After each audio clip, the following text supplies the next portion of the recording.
أعوذ بالله من الشيطان الرجيم.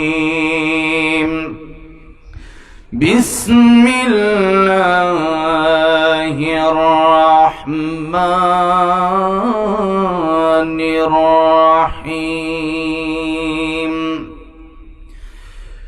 تبارك الذي بيده الملك وهو على كل شيء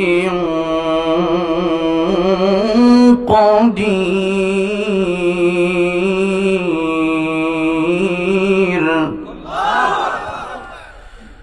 الذي خلق الموت والحياة ليبلوكم أيكم أحسن عملا وهو العزيز الغفور.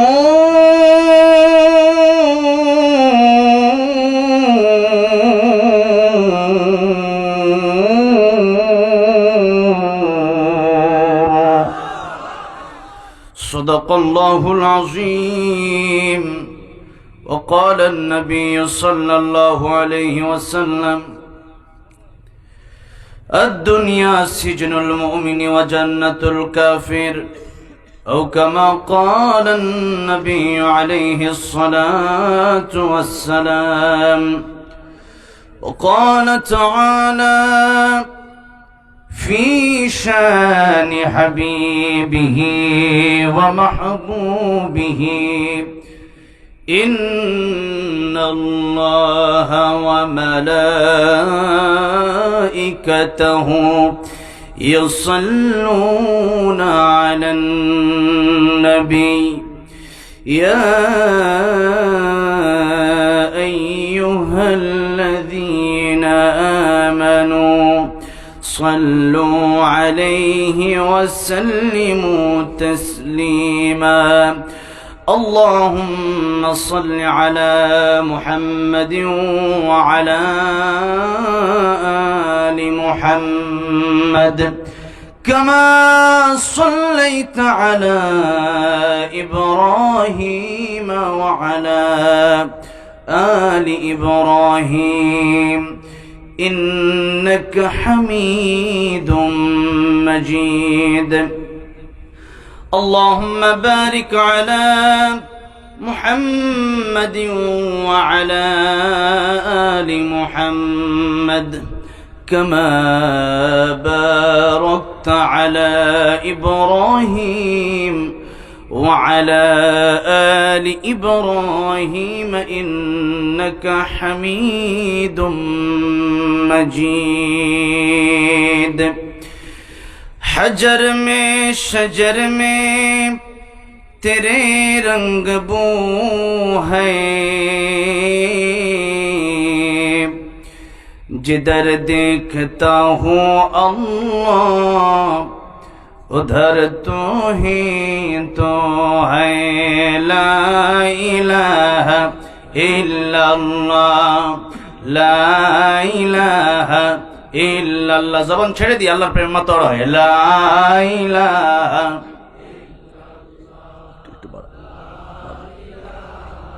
ইল্লাল্লাহ লা ইলাহা ইল্লাল্লাহ লা ইলাহা ইল্লাল্লাহ লা ইলাহা ইল্লাল্লাহ মুহাম্মাদুর রাসূলুল্লাহ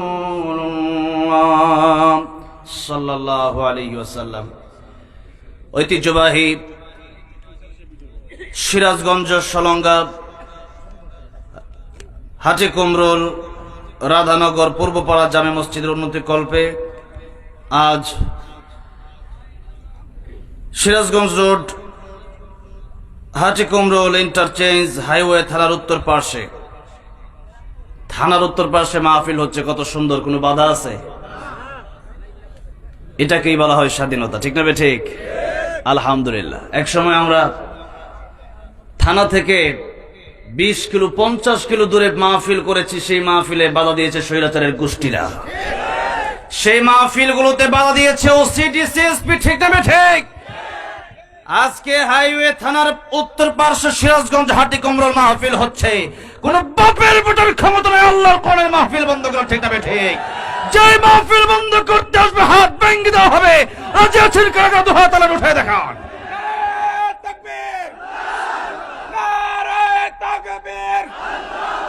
আল কোরআনের আলো দুনিয়ার মুসলিম, ভারতের দালালেরা হুঁশিয়ার সাবধান। নারে তাকবীর। কোরআনের মাহফিলে কথা বলার জন্য আগে ডিসির কাছে, এসপির কাছে, ওসির কাছে, নেতার কাছে, খেতার কাছে যাওয়া লাগতো। সেই দিন আর নাই। এখন কোরআনের বাংলাদেশ মেইন রোডের সাথে মাহফিল হচ্ছে আজকে, আলহামদুলিল্লাহ। এমন সোনার দেশ, তারা ভেবেছিল 2041 সাল পর্যন্ত কারো ক্ষমতা নাই, কারো ক্ষমতা নাই, কিন্তু আমার আল্লাহর ক্ষমতা আছে না নাই? আমার আল্লাহর ক্ষমতা আছে না নাই? আমার আল্লাহর কোরআনের বিরোধিতা যারাই করবে বাংলার জমিনে তাদের জায়গা হবে না, মুসলমান, ঠিক না ঠিক? হাসিনা যেরকম দিল্লি গিয়ে জায়গা তার জমায় নিয়েছে, বাংলার জমিনেও কোরআনের বিরোধিতা করলে তারাও বাংলাদেশ থাকতে পারে, দিল্লিতে গিয়ে থাকা লাগবে। আল্লামা সাঈদী বলেছিলেন কোরআনের বিরোধিতা করব না। আমাদেরকে মৌলবাদী বলে, কেন বলে? যে আমরা শিমুলে, আমরা মূল থেকে ওই থাকো গাছের আগায়। আমরা 12 কোটি, তখন ছিল 12 কোটি, এখন 20 কোটি। আমরা নারা দেব, মানবাড়িক দিল্লি গিয়া পড়বা। আজকে বাংলাদেশে সেই দিল্লি থেকে চাবি ঘোরানো হচ্ছে সংখ্যালঘু নাম দিয়া। যে আমরা নাকি হিন্দুদেরকে আমরা নাকি কষ্ট দিই, আমরা নাকি হিন্দুদের নিরাপত্তা দিতে পারি না। কিন্তু আপনাদেরকে জিজ্ঞাসা করতে চাই, হিন্দুরা আগের চেয়ে এখন নিরাপদে কম আছে না বেশি আছে? এটা হিন্দুরাই বলেছে। আজকে কিছু হিন্দুদের মাধ্যমে, এটা হিন্দু আমি বলবো না, এটা কোনো ধর্মের দোষ আমি দেব না। হিন্দু অনেক লোক আছে যারা ভালো, যেমন পিনাকি ভট্টাচার্য একজন হিন্দু, কিন্তু সূরা আসরের তাফসীর শুনলে আপনি অবাক হয়ে যাবেন যে এই হিন্দু বেটা এত সুন্দর সূরা আসরের তাফসীর করে কেমন। আল্লাহু আকবার। আল্লাহ তুমি পিনাকি ভট্টাচার্যকে হেদায়েত দিয়ে দাও, যেরকম আমি। বর্তমানের আবু তালিব আপনি বলতে পারেন, নবীর চাচা আবু তালিব, তিনি যদিও মুসলিম হন নাই, কিন্তু নবীর পক্ষে ছিলেন কি ছিলেন না? 3টা বছর জেল খাটছেন। এই পিনাকি ভট্টাচার্য আর সাংবাদিক ইলিয়াস হোসেন, তারা মুসলমানদের পক্ষে আছে কথা বলছে। এবং আমাদের কয়েকদিন পরে এই ভারত আমাদের দেশের যে ক্ষতি করছে, পৃথিবীর কোন রাষ্ট্র বাংলাদেশের তো ক্ষতি করে নাই। আর সেই ভারতকে যারা বন্ধু বানাইছে, নিঃসন্দেহের আমাদের শত্রু ছিল, তাতে কোনো সন্দেহ নাই। সুতরাং ভারতকে যারা কাছে টানবে, ভারতকে যারা কলিজার বন্ধু মনে করবে, এরা বাংলাদেশের বন্ধু, তারা বাংলাদেশের চিরশত্রু হয়ে থাকবে, ঠিক না ঠিক? আজকে যারা খুনি, যারা স্বৈরাচার, যারা কোরআন বন্ধ করছে, যারা আল্লামা সাঈদীকে শহীদ করে দিল, যারা কোরআনের ময়দানে যারা কথা বলো, তাদেরকে বছরকে বছর, যুগের পর যুগ যারা জেল কারাগার ভোগ করালো, এদেরকে যারা জায়গা দিল, এরা কি আমাদের বন্ধু নাকি? খুনিকে আপনি আমার দেশে পাঠিয়ে দিবেন, আমেরিকা জায়গা দেয় না, মিডল ইস্ট জায়গা দেয় না, কানাডা জায়গা দেয় না, আর তারা জায়গা দিয়ে দিছে। তার মানে এই দেশের যে কোটি কোটি টাকা জনগণের নষ্ট হয়েছে, সব ওই দিল্লিতেই পাঠানো হয়েছিল। আল্লাহ যিনি এরকম স্বৈরাচার জালেম থেকে বাংলাদেশকে আজীবন এখন থেকে হেফাজত করেন, বলেন আমিন। আজকের এই মাহফিলটা আমি অত্যন্ত খুশি হয়েছি যে একেবারে এমন একটা জায়গা, আমার খুবই পরিচিত জায়গা। আপনাদের এলাকার যে রাকিবুল ইসলাম সিরাজি ভাই আমাকে যথেষ্ট মহব্বত করেন। আমি এই দিকে গেলে আমাকে বসাবে, বুট খাওয়াবে, এরপরে বুরিন্দা খাওয়াবে আর পেঁয়াজু খাওয়াবে। তো এই সিরাজগঞ্জে এই হাটি কুমড়োলে আমার অনেক সময় কেটেছে। তো আলহামদুলিল্লাহ, আপনাদের এই এলাকার, আপনাদের মসজিদের সাবেক খতিব আমার প্রিয় ভাই আলোচনা করেছেন, মাওলানা আব্দুল কুদ্দুস সিদ্দিকী লালমনিরহাট। আমি লালমনিরহাট ভাইয়ের জেলা ওই লালমনিরহাট নীলফামারী থেকে আমি মাহফিলটায় আসলাম। আমি আর ভাই একসাথে ফ্লাইটে গিয়েছিলাম, আমাদের দিনাজপুরে প্রোগ্রাম ছিল। তো আজকে ভাইয়ের আসতে অনেক কষ্ট হয়েছে, আমার কষ্ট হয়েছে। আমার প্রোগ্রাম ছিল গতকাল ঠাকুরগাঁও, পীরগঞ্জ। সেই ঠাকুরগাঁও থেকে সৈয়দপুর ফ্লাইট থেকে ঢাকা থেকে যে এখানে আসলাম। তো আব্দুল কুদ্দুস ভাই বললো যে এই এলাকায়, আমি বললাম এই এলাকায় আপনার বলা লাগতো না, যারাই আসবে তাদেরকেই দিব, কারণ এই সারা বছর যতগুলো প্রোগ্রাম আমার থাকে 50টা 60টাই সিরাজগঞ্জের ভিতরে। আলহামদুলিল্লাহ বলেন। আমি ঘুরে ঘুরে বাংলাদেশে বলি যে বাংলাদেশে যে কোনো জেলায় প্রোগ্রাম মিস করলে এই জেলায় প্রোগ্রাম মিস না হয়, কারণ মানুষের যে আচার ব্যবহার ভালোবাসা আসলে মনে হয় নিজের বাড়িতে আসছি। এই জন্য এই এলাকাগুলোতে আমি এমনিও আসার চেষ্টা করি, বা অন্য অন্য জেলাগুলোতে ঢুকলেও নাটোর, পাবনা, নওগাঁ, রাজশাহী, রংপুর ঢুকলে এদিকে আমি এসে বসে একটু চাটা খেয়ে যাই। তো আলহামদুলিল্লাহ এলাকার অনেক মানুষের সাথে আমার একটা লম্বা সম্পর্ক। বিশেষ করে আব্দুল কুদ্দুস সিদ্দিকী ভাই যদিও লালমনিরহাটের, কিন্তু এই এলাকায় দীর্ঘদিন ছিলেন। আমার ভাই আমার এলাকার মসজিদের খতিব, এখন বড়বাড়ি মসজিদের খতিব।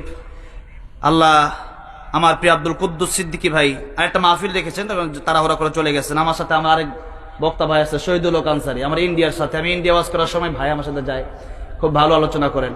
ভাবছিলাম সময় থাকলে দেব, কিন্তু আবার হুট করে মানুষ যদি চিন্তা করে যে আসছে কি আসছে না, সেই কারণে তাড়াহুড়া করে আমি উঠে গেলাম। একটু লম্বা সময় যদি আমি দেই, আপনারা কি বসতে রাজি আছেন? কষ্ট হবে? আলহামদুলিল্লাহ। সিরাজগঞ্জের মানুষ প্রতিদিন মাহফিল হচ্ছে, কি করবে? প্রতিদিন 5টা 7টা করে রাস্তায় আসতে কতগুলো মাহফিল যে আপনি যাবেন আর দেখবেন 10 কিলো পরে পরে মাহফিল। আলহামদুলিল্লাহ। তো এই জন্য মুসলমান আমরা, ইমানদার আমরা, আমাদের এই সময়টা আসছি, আল্লাহ আমাদেরকে দিয়েছি কোরআনকে, আল্লাহকে সময় দেওয়ার জন্য, কোরআনকে সময় দেওয়ার জন্য, কোরআনের আইনগুলো মেনে নেওয়ার জন্য। এই জন্য আমরা যতক্ষণ থাকবো আল্লাহর ভালোবাসায় থাকবো। একটা আয়াত শুনবো, আল্লাহ 100 রাকাত নফল নামাজ পড়লে যে সওয়াব হতো, একটা আয়াত যদি আপনি শিখে যেতে বাড়িতে যেতে পারেন, আল্লাহ 100 রাকাত নফলের চাইতে বেশি সওয়াব দিয়ে দিবে। আপনারা কি কেউ আছেন নাকি যে প্রতিদিন 100 রাকাত নফল নামাজ পড়েন? আছেন? আমাদের দেশে আগে একজন ছিল, তিনি 70-80 রাকাত করে তাহাজ্জুদ পড়তো। আমরা 10 রাকাত পড়তে পারি না, উনি 70-80 রাকাত করে পড়ে ফেলায়। আবার সৌদি গিয়া দেখি কাবা শরীফের পাশে সিগারেটও খায়। আল্লাহ পালাইছে, এখন তো দেশে নাই। যেটি কইছে পালাবো না, ওটি পালাইছে। ঠিক না বে ঠিক? তাহলে 100 রাকাত করে নফল নামাজ আমাদের আমল নামায় আসবে যদি একটা আয়াত শিখে যেতে পারি। আমি আমার আলোচনাগুলোর ভিতরে আমি আল্লামা সাইদিকে ফলো করি। কাকে ফলো করি? আল্লামা সাইদি রহমতুল্লাহ আলাইহি। আল্লামা সাইদির চেয়ে বড় মুফাসসির বাংলাদেশে আমি কাউকে মনে করি না। আপনারা কি মনে করেন নাকি? আপনারা মনে করলেও আমি মনে করি না, কারণ বাংলাদেশে সবচেয়ে বেশি কোরআনের আয়াত যিনি বলতেন, কোরআনের তাফসির যিনি করতেন, আসলে যিনি তাফসির করতেন, তিনি হচ্ছেন আল্লামা সাইদি, কোরআনের পাখি। ঠিক না বেঠিক? হক কথাগুলো তিনি বলতেন। তিনি আমার সাথে দেখা হয়েছিল কাতারে, শামীম সাইদি হাফিজাহুল্লাহ। এরপরে আমার আবার বগুড়াতে মাওলানা আব্দুল আমিন সাহেবের মাদ্রাসার মাহফিলে আমাকে দাওয়াত করেছিলেন, সেখানে শেষ আলোচনা আমি রেখেছিলাম। শামীম সাইদি হাফিজাহুল্লাহ আমাকে কাতার গিয়ে বলেছিলেন যে আল্লামা সাইদি যখন কোরআনের কথাগুলো বলছিলেন, তখন চুরির বিরুদ্ধে বলেছেন, স্বৈরাচারের বিরুদ্ধে বলেছেন, জালেমের বিরুদ্ধে বলেছেন, কোরআনের পক্ষে কথাগুলো বলেছেন, মদের বিরুদ্ধে বলেছেন, জুয়ার বিরুদ্ধে বলেছেন, এদেশের পতিতালয়ের বিরুদ্ধে বলেছেন। যখন এই কথাগুলো বলেছেন, তার ব্যবসা আউট হয়ে যাচ্ছিল। আল্লামা সাইদি যদি আর কিছুদিন কথা বলতে পারতো, তাহলে আমার মনে হয় আরো আগেই স্বৈরাচার দেশ থেকে বের হয়ে দিল্লি যাওয়া লাগতো। সে বুঝে ফেলছে অবস্থা খারাপ, করুণ হয়ে যাবে আমার অবস্থা। তখনই আল্লামা সাইদিকে জেলে নিল। নেওয়ার পরে বলা হলো যে আপনি জামাত ইসলামী ছেড়ে দেন, আপনি ইসলামী আন্দোলন বন্ধ করে দেন, আপনি আপনার মতো মিঠা মিঠা কথা বলেন, আমরা কিচ্ছু বলবো না। আল্লামা সাইদি বলেছিল, জীবন চলে যেতে পারে, তবু আমি আমার হক কথা ছাড়বো না। আল্লাহু আকবার। 13 বছর কারাগারে কাটিয়ে দিলেন। কত বছর? 13 বছর। 13 বছর কারাগারে কাটালেন। এরপরও একটা সেকেন্ডের জন্য বাতিলের কাছে মাথা নত করেন নাই। এরকম একজন আল্লাহর ওলি আমরা এই বাংলাদেশে পেয়েছিলাম, কিন্তু বড় আফসোস, আমি বড়ই আফসোস করি যে ওনাকে আমি দেখতে পারি নাই। আল্লামা যারা এই দেশে আলোচনা করেন, বর্তমানে অনেকের বয়স আছে, আলোচনা করেন, অনেকে ফলো করেন। তো একজনকে ফলো তো অবশ্যই করতে হবে। যেমন আমাদের নেতা, সবচেয়ে বড় নেতা বিশ্বনবী মুস্তাফা, ঠিক না বে ঠিক? আমার নেতা, যেই নেতার ব্যাপারে সার্টিফিকেট দিয়েছেন কে? দিয়েছেন কে সার্টিফিকেট? আল্লাহ রাব্বুল আলামিন বললেন, ওয়া ইন্নাকা লাআলা খুলুকিন আযীম। এমন চরিত্র আল্লাহ রাব্বুল আলামিন দান করলেন, যেই চরিত্র আমাদেরকে এমন শিক্ষা দিয়েছে যে নবীজিকে ইহুদি থাপ্পড় দিয়েছে, কিন্তু নবীজি কি থাপ্পড়ের বদলে থাপ্পড় দিয়েছেন? উত্তম আচরণ দিয়েছে, উত্তম আচরণ দিয়েছে। ইহুদি কালিমা পড়ে মুসলমান হয়ে গেছে, সুবহানাল্লাহ। এই ছিল নবীর আদর্শ। নবীজিকে পাথর মেরেছে, নবী উল্টা দোয়া করেছে তাদের হেদায়েতের জন্য। এই ছিল নবীর আচরণ, এই ছিল নবীর আখলাক। জীবনে কোনোদিন দুষ্টুমি করে একটা মিথ্যা কথা বলেন নাই যেই নবী। আমার ভাইরা, আমার মুরব্বী রহমাতুল লিল আলামিন নবী হয়ে তিনি বকরি চড়িয়েছেন। রহমাতুল লিল আলামিন নবী হয়ে তিনি কুয়া থেকে পানি উঠায় মানুষের জমিনে কৃষি কাজ করেছেন, সুবহানাল্লাহ। আপনারা যারা কৃষি আছেন, আপনারা হলেন নবীর উত্তরসূরি। আপনারা কার উত্তরসূরি? নবীর উত্তরসূরি, কারণ নবীজি ছিলেন কৃষি, সুবহানাল্লাহ। আমরা নবীর আদর্শ মেনে আমাদের জীবনকে আল্লাহ পাক গঠন করার তৌফিক দান করেন, বলেন আমিন। আজকের সভাপতি জনাব হাজী আব্দুর রশিদ সাহেব, আপনি তো না? আলহামদুলিল্লাহ, কত সুন্দর সভাপতি, চেহারা দেখলে মন ভরে যায়। আমাদের দেশগুলোতে একসময় সভাপতি থাকতো এরকম সুর সুট্টা ছাচল গুলো, ঠিক না বেঠে? গাঁজা খায়া মাহফিলে উঠতো। আমার একদিন এক সভাপতি আমার বলতেছে, হুজুর কেমন আছেন, দোয়া করেন। আমি মুখের ভিতরে এত গন্ধ, তো কি শব্দ। আর যখন সুদ আর ঘুষ আর নেশার বিরুদ্ধে কথা বলতাম, খালি দেখলাম খালি দাঁতের শুধু কিরকির করতে হবে, কি বলবে না বলবে। আর শুধু মাহফিলে বাধা আছে, বাধা ছিল, আলহামদুলিল্লাহ।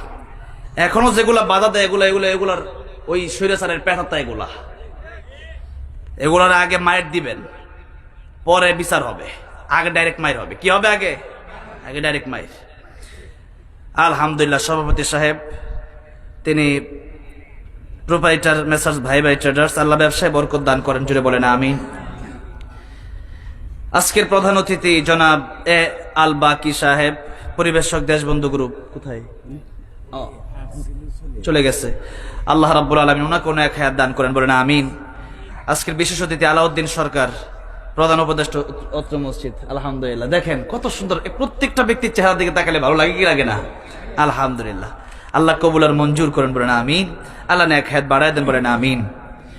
আলোচনা করেছেন মাওলানা জাকারিয়া বিন হুসাইন সাহেব, মুহাদ্দিস মাওলানা মোহাম্মদ সাদ্দাম হোসেন সিরাজি সাহেব, আমাদের আপনাদের অত্র মসজিদের যিনি খতিব, আমার ভাই, আলহামদুলিল্লাহ। ওনার একজন সন্তানই তো না? হ্যাঁ, দুইজন, মাশাআল্লাহ। দেখতে একেবারে কম বয়স, আমার মতো দেখা যায়, আলহামদুলিল্লাহ। জাকারিয়া ভাইকে আল্লাহ কবুল আর মঞ্জুর করেন, বলেন আমিন। আরো অনেকেই কথা বলেছিলেন, বিশেষ করে আমার ডানে রাকিব সাহেব সহ অনেকেই এখানে উপস্থিত আছেন, যারা এখানে কথা বললে আমি শুনতে পারলে আমি নিজেকে ধন্য মনে করতাম। আজকে যারা এসেছেন আপনারা অনেক যোগ্য মানুষ, আমি অযোগ্য মানুষ। এরপরেও এই মাহফিলের কমিটির আমার চাচারা, আমার দাদারা গিয়েছিলেন আমাকে দেখার জন্য, আমাকে ভালোবেসেছেন।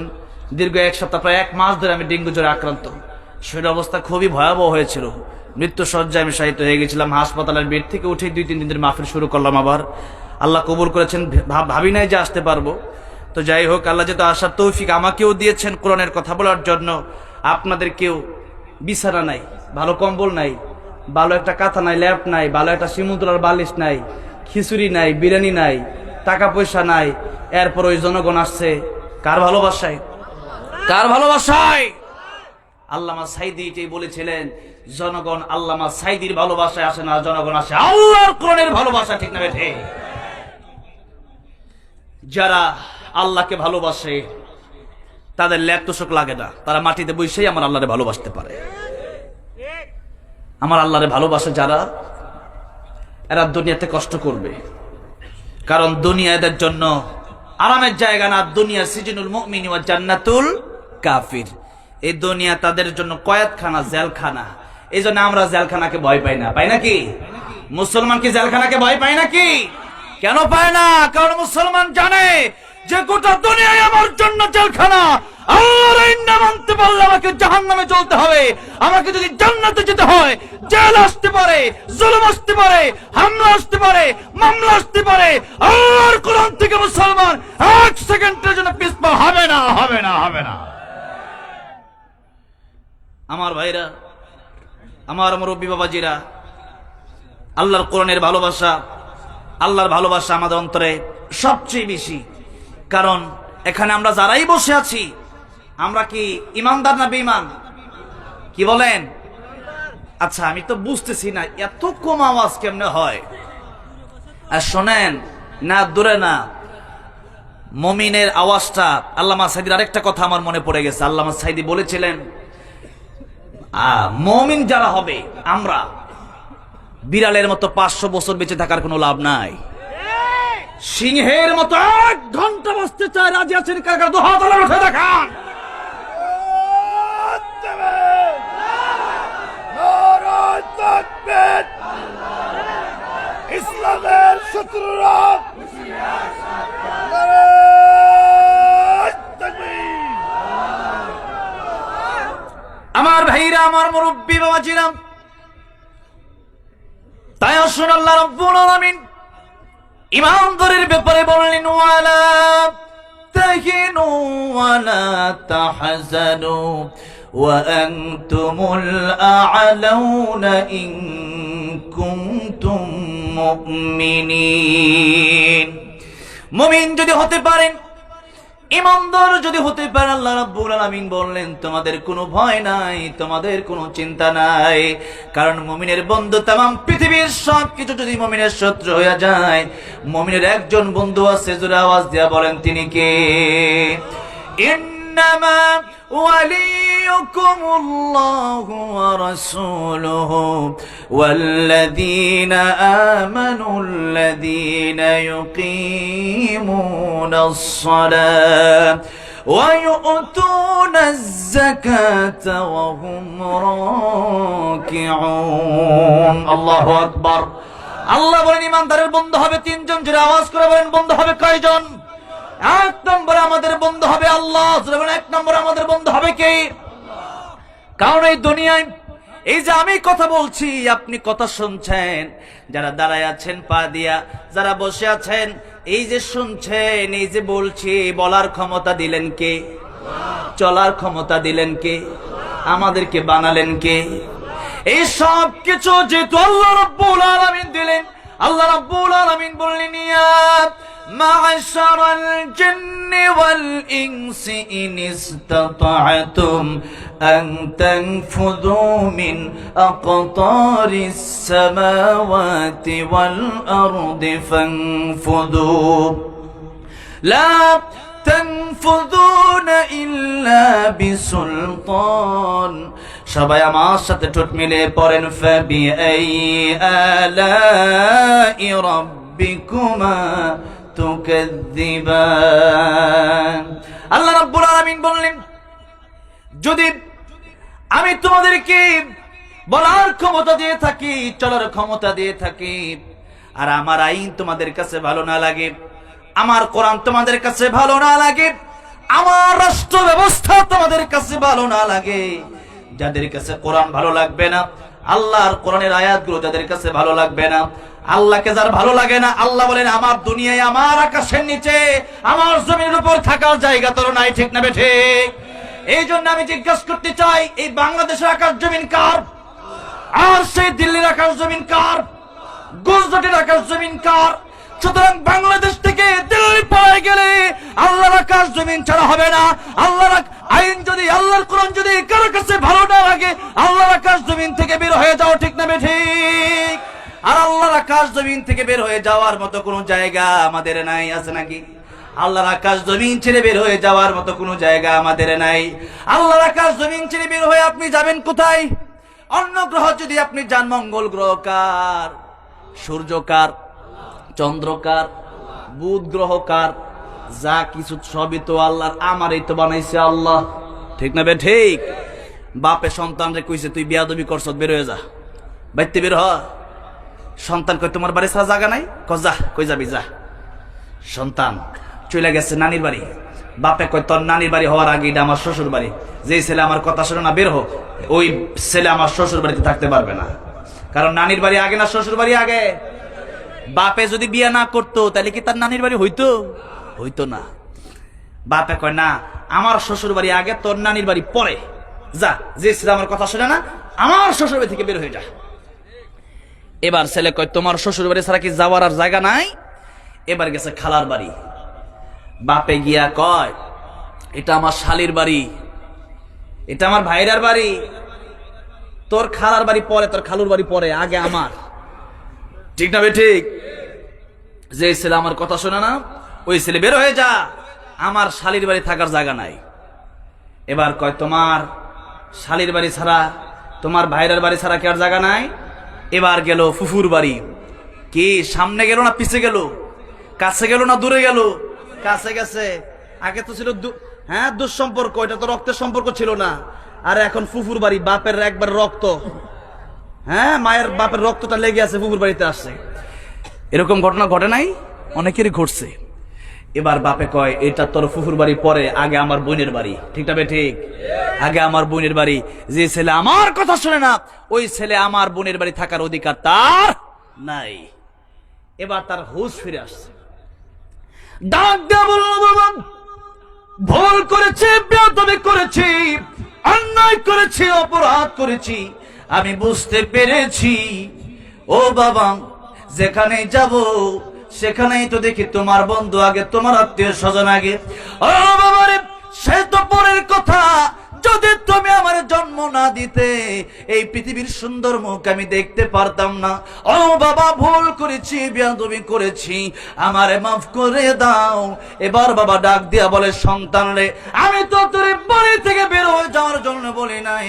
সন্তান রে, আমি তোরে বাড়ি থেকে বের হওয়ার জন্য বলেছিলাম এই জন্য যাতে করে তুই আমার কাছে ক্ষমা চাস। এই ক্ষমা আজকে তুই 1 সপ্তাহ পরে চাইলি, 1 সপ্তাহ আগে ক্ষমা চাইলে আমি বাবা তোরে মাফ করে দিতাম। সুবহানাল্লাহ। বাবার মনে মায়া আল্লাহ দিলেন। বাবা কিন্তু আসলে কিন্তু বাড়ি থেকে বের হয়ে যাওয়ার জন্য বলে না। আসলে বাপ মা কি আসলে বাড়ি থেকে বের হয়ে যাওয়ার জন্য বলে নাকি সন্তানকে? সন্তান যেন মাফ চায়, সন্তান যেন তার ভুল স্বীকার করে। এই জন্য বাবা বলে যে সন্তান তুই তো আমার কাছে মাফ চাইলে তো আগেই তোরে মাফ করে দিতাম। আমি জানি তুই আমার বাড়ি ছাড়া কই যাবি, আর কতদিন থাকবে, তোরা কেউ রাখবে না। 3 দিন 4 দিন 5 দিন বন্ধু, এরপর আর তোরে রাখবে না। এবার বাপে তারা চুমা দেয়, একবার কপালে, একবার ঠোঁটে, একবার গালে। বাড়িতে নিয়ে যায়, একবার করে নেয়, একবার নিচে নামে, একবার চিপস কিনা দেয়, একবার আইসক্রিম কিনা দেয়, একবার চকলেট কিনা দেয়। কত আদর, আদরের শেষ নেই। ঠিক না বেঠে? আল্লাহ রাব্বুল আলামিন বলছেন, বান্দারে তোর বাপের অন্তরে কত মায়া, তোর মায়ের অন্তরে কত মায়া রে বান্দা। আমি আল্লাহর অন্তরে, আমি আল্লাহর কুদরতি অন্তরে এর চাইতে কোটি কোটি গুণ বেশি মায়া রে। তোর বাপে তোরে আর তোরে কি দিল? তোর বাপে তোরে কথা বলার ক্ষমতা দেয় নাই রে, তোর বাপে তোরে চলার ক্ষমতায় তোরে দেয় নাই রে। ও আমার বান্দারে, আমি আল্লাহ রাব্বুল আলামিন তোরে রূহ না দিলে এই লাশ কোনো বাবা মা রাখতো না, এই লাশ কোনো এমপি রাখবে না, এই লাশ কোনো মন্ত্রী রাখবে না, এই লাশ দুনিয়ার কোনো মানুষ রাখবে না, এই লাশ কোনো নেতা রাখবে না, এই লাশ প্রধানমন্ত্রীও রাখবে না, দুনিয়ার কোনো মানুষ এই লাশ আর রাখবে না। বান্দারে, আমি আল্লাহ রাব্বুল আলামিন তোর রূহ দিয়েছিলাম বিদায় ইঞ্জিন আছে, বিদায় ডাব্বার দাম আছে। ইঞ্জিন যেদিন থাকবে না, এই খালি ডাব্বার দাম সেদিন থাকবে না। একদিন তোমারই নাম মসজিদ হবে এলান, তৈরি থেকো, তৈরি রেখো, কবরের মাল সামান। একদিন তোমারই নাম মসজিদ হবে এলান। মসজিদে এলান হয়ে যাবে, আব্দুর রহমান আর দুনিয়ায় নাই, আব্দুর রহিম আর দুনিয়ায় নাই। আব্দুর রহিম নাই, আব্দুর রহমান নাই মানে কি? আব্দুর রহমান আব্দুর রহিম ইন্তেকাল করেছে। ইন্তেকালের অর্থ হচ্ছে, ইন্তেকাল আরবি শব্দ যার বাংলা অর্থ হচ্ছে এক জায়গা থেকে আরেক জায়গায় চলে যাওয়া। তার মানে নবীজি বলেন ওই কবরে যাওয়ার পরে আপনাকে যখন দাফন করা হবে, এরপরে 40 কদম হেঁটে যেতে যতক্ষণ সময় লাগে, এতক্ষণ সময়ের ভিতরে 2 জন ফেরেশতা আপনার কাছে চলে আসবে আর আপনাকে উঠে বসাবে, জিজ্ঞেস করবে মা রব্বুকা মান দীনুকা ওয়া মান হাদার রাজুল আল্লাযী বুইতা ফীকুম। রবের পরিচয় দাও, ধর্মের পরিচয় দাও। আর নবী দেখায় বলবে চিনো না কি উনি কে? আমার ভাইরা, আমার মুরব্বি বাবাজিরা, যখন আপনার উঠে বসানো হবে, নবীজি বলেন কবরের উপর দিয়ে মানুষ হাঁটবে, ওই হাঁটার আওয়াজ কবরের ভিতরে মানুষটা শুনতে পারবে। তাহলে কবরের যে জীবনটা, ওইটা কি বেশি দূরে না একেবারে কাছে? একেবারে কাছে। আমার ভাইরা, আমার মুরব্বি বাবাজিরা, তাই আল্লাহ রাব্বুল আলামিন সূরা মুলক নাজিল করলেন।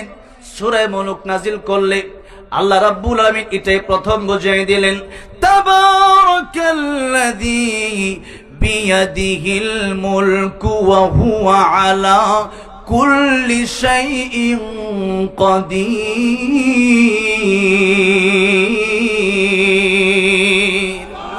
আল্লাহ রাব্বুল আলামিন বলেন, মহিমাময় সেই সত্তা যার হাতে গোটা রাজত্ব, তার মানে মূল মালিক গোটা রাজত্ব। এই পৃথিবীর একাচ্ছত্র মালিকানা কার? একাচ্ছত্র মালিকানা কার? আল্লাহ হলেন মালিক, আর আমরা হলাম তার গোলাম। বলেন তো এবার, মালিকের কথায় গোলাম চলবে না গোলামের কথায় মালিক চলবে? মালিকের কথায় গোলাম চলবে। দোকানের মালিকের কথায় কর্মচারী চলে না কর্মচারীর কথায় মালিক চলে? মালিকের কথায় কর্মচারী চলে। আমার ভাইজান, আমার মুরব্বি বাবাজিরা, দুনিয়ার কোম্পানিগুলো তো দেখা যায় কোম্পানির মালিকের কথায় হাজার হাজার শ্রমিকরা উঠবস করে, এদেরকে যা বলা হয় তাই করে। কারণ কি? মালিক মাস শেষে বেতন দেয়।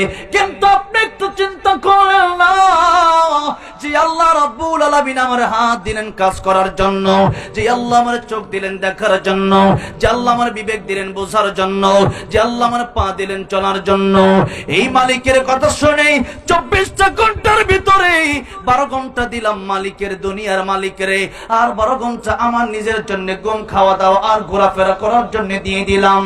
আমার সেই আল্লাহ, যে আল্লাহ আমারে বানাইছে, হাল আতা আলাল ইনসানি হিনুম মিনাদ দাহর লাম ইয়াকুন শাইআম মাযকুরা, যে আল্লাহ আমারে বানাইলো, সেই আল্লাহরে আমি কয়টা ঘন্টা সময় দিলাম? বন্ধুরে, আপনার বিবেকের কাছে আপনি প্রশ্ন করেন, যে আল্লাহ আমারে বানাইলো, যে আল্লাহ আমারে কথা বলার ক্ষমতা দিল, যে আল্লাহ আমারে দেখার ক্ষমতা দিল, যে আল্লাহ আমারে কাজের ক্ষমতা দিল, যে আল্লাহ আমারে চলার ক্ষমতা দিল, ওই আল্লাহর জন্য 24 ঘন্টা থেকে কমপক্ষে 1টা ঘন্টা দেওয়ার দরকার আছে না নাই? এর জন্য আযান যখন হয়ে যাবে, হাইয়া আলাস সালাহ, হাইয়া আলাল ফালাহ, আসসালাতু খায়রুম মিনান নাওম।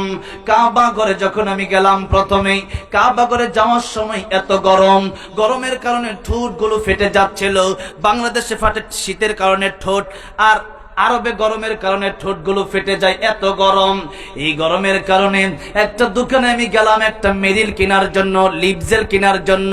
একটা লিপজেল দেওয়ার জন্য বললাম, দোকানটা খোলা, কিন্তু তিনি বললেন আমারে না, হাইয়া আলাস সালাহ, হাইয়া আলাস সালাহ, নামাজের দিকে আসো, কোরআনের দিকে আসো, এখন মেরিল কেনার সময় না, দোকান খোলা থাকবে কিন্তু মেরিল তোমারে আমি দেব না, তুমি যত লক্ষ টাকাই দাও মেরিল তোমারে আমি দেব না।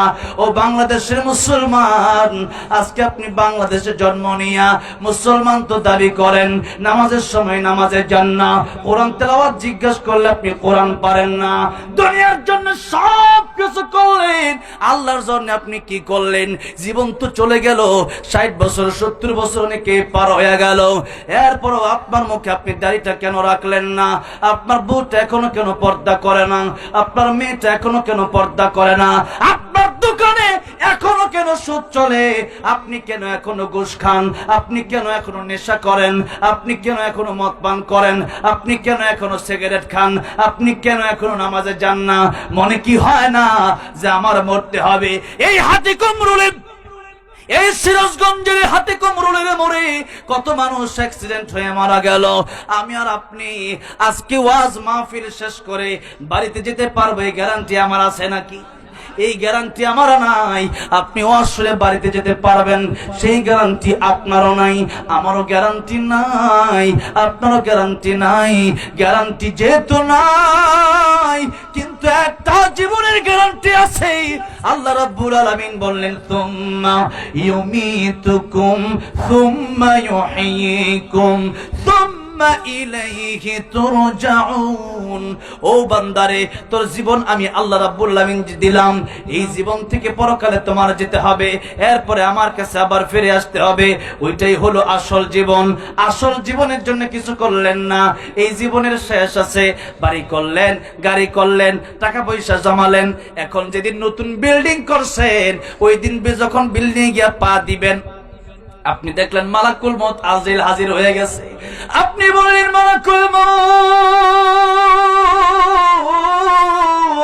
আমার একটু সময়ের জন্য, একটা মিনিটের জন্য বাড়িতে একটু ঘুরে আসার সুযোগ কি দেওয়া যায় না? আজরাইল বলবেন, না না, ইদা জাআ আজালুহুম লা ইস্তাখিরুনা সাআতাও ওয়া লা ইস্তাকদিমুন। মরণের সময় যখন হয়ে গেছে, 8 সেকেন্ড দেরি আর করা হবে না, এখনই সময়, বাড়িতে ঢোকার সময় আল্লাহ রাব্বুল আলামিন তোমার দেয় নাই। এই কথা যদি বলে, আপনি কি 1 মিনিট সময় পাবেন নাকি? সময় নাই, সময় নাই। আমার বন্ধুরে, আমার মুরব্বী বাবা জিরারে, এই দুনিয়াতে আল্লাহ রাব্বুল আলামিন আমার পরীক্ষা করার জন্য পাঠালেন, আপনারে পরীক্ষা করার জন্য আল্লাহ রাব্বুল আলামিন পাঠালেন। আল্লাহ রাব্বুল আলামিন সূরা মুলুকের 2 নম্বর আয়াতে বললেন, আল্লাযী খালাকাল মাউতা ওয়াল হায়াতা লিয়াবলুয়াকুম আইয়ুকুম আহসানু আমালা। বান্দারে, আমি আল্লাহ মউত সৃষ্টি করলাম, আমি আল্লাহ হায়াত সৃষ্টি করলাম। এই মউতের কথা আল্লাহ আগে বললেন, এর 2টা কারণ। জোরে বলেন, কয়টা কারণ? 2টা কারণ। 1 নম্বর কারণ হচ্ছে, আগে আমরা ছিলাম মৃত। মৃত মানুষ দুনিয়াতে জন্ম নেয় কি নেয় না? দুনিয়াতে যদি মৃত লাশ জন্ম নেয়, ওইটা কি বাপ মা রাখে নাকি? ওইটা দাফন করে দেয়, ওইটা মাটিতে পুঁতে দেয়। কারণ কোনো দরকার নাই যে স্ত্রীর জন্য আপনি এত পাগল। এই স্ত্রীকে যদি আপনি বলেন, স্ত্রী রে, আমার ছাড়া তুমি একটা দিন একটা রাত থাকতে পারো না, আমি তোমার জীবনে কি না দিলাম। ওই স্ত্রী রে, আমার তুমি একটা রাত তোমার সাথে থাকার সুযোগ করে দিবা। স্ত্রী বলবে, মরার পরে তোমার কোনো জায়গা নাই। আর যদি বলে, হ্যাঁ ঠিক আছে, তোমার আমি অনেক ভালোবাসি, মরার পরে আমি তোমার জায়গা দেব। কিন্তু দেখা যায় না, না, পৃথিবীর কোন স্ত্রী কোন স্বামীর মৃত্যুর পরে আর জায়গা দেয় না। পৃথিবীর কোন মা বাপ তার সন্তানের মৃত্যুর পর জায়গা দেয় না। পৃথিবীর কোন সন্তান তার মা বাবার মৃত্যুর পর জায়গা দেয় না। কারণ জানে, আব্দুর রহমানের ইন্তেকাল হয়ে গেছে, মানে এক জায়গা ছেড়ে আব্দুর রহমান আরেক জায়গায় চলে গেল। আব্দুর রহিমের ইন্তেকাল হয়ে গেল। আব্দুর রহিম ইন্তেকাল করে দুনিয়া থেকে কবরে চলে গেছে। তার খালি ডাব্বার কোনো দাম নাই, খালি ডাব্বা রাখলে এটা পচে যাবে, গলে যাবে, আমার বাড়িঘর নষ্ট হয়ে যাবে। মূলত বাড়িঘর তো তার না, বাড়িঘর তো আপনার। কিন্তু বাড়িঘর আপনার কি হলে কি হবে?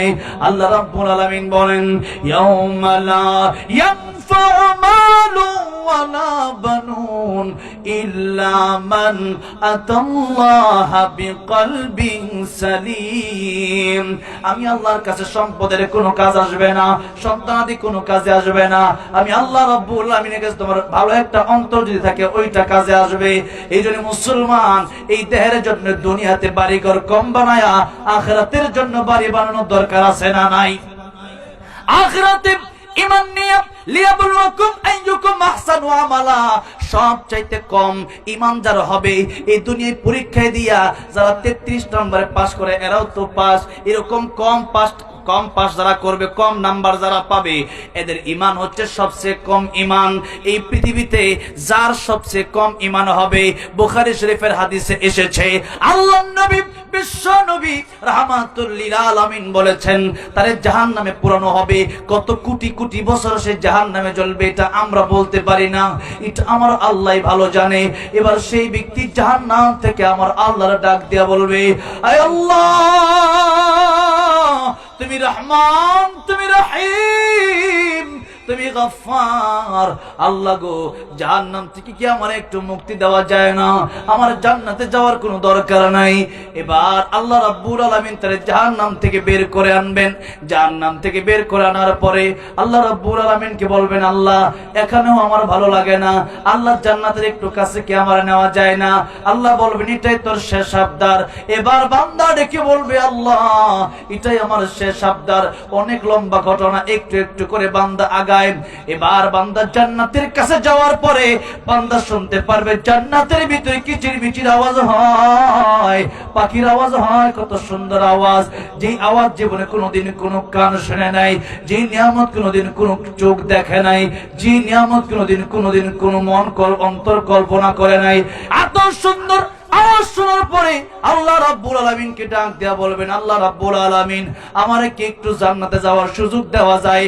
যাব, আবার আমি বের হয়ে চলে আসব। জোরে বলা যাবে না সুবহানাল্লাহ?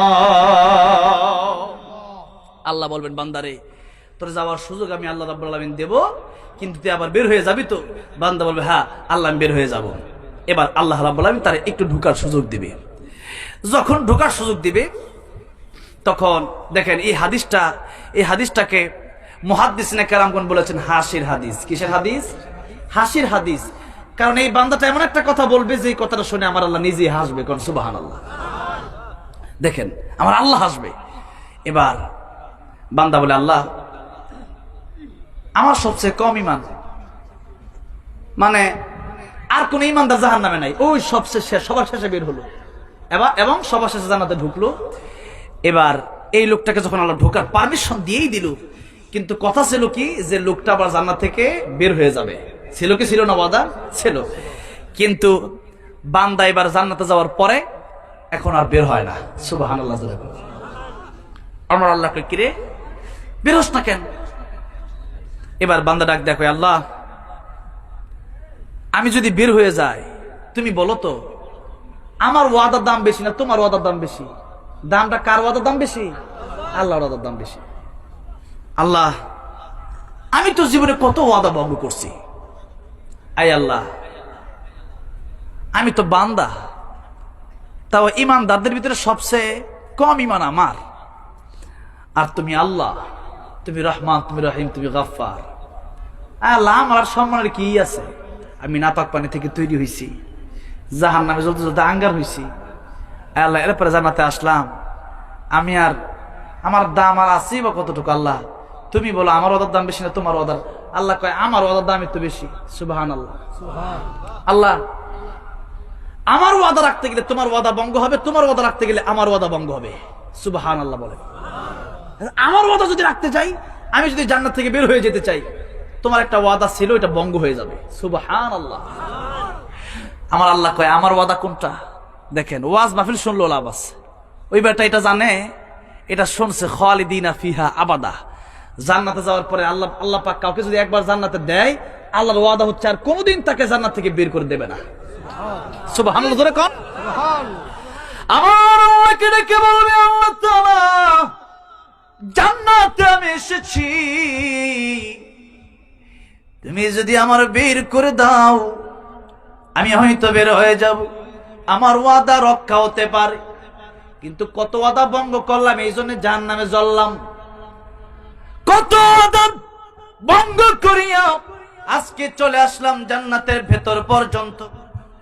এবার আল্লাহ রাব্বুল আলামিনকে বলবেন, আয় আল্লাহ তাআলা, তুমি যদি তোমার ওয়াদা ভঙ্গ করো, আয় আল্লাহ, তুমি না বলছো জান্নাতে ঢুকলে আর বের করতে দিবা, কাউকে বের হতে দিবা না, কেউ বের হবে না। এখন আমি বের হয়ে গেলে তোমার কোরআনের আয়াত মিথ্যা হয়ে যাবে। আল্লাহু আকবার।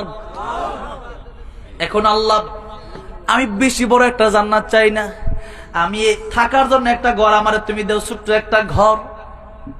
আমার আল্লাহর যখন এই কথা বলবে, আল্লাহ আমার আমার আছে কি, আমার ওয়াদা ভঙ্গ হয়ে গেলে তাহলে তো তোমার ওয়াদা ঠিক থাকবে, আর তোমার ওয়াদা ঠিক থাকুক ওইটাই আমি চাই। আমার কি আর সম্মান আছে? তোমার তো সম্মান, সম্মান তো একমাত্র তোমারই সম্মান।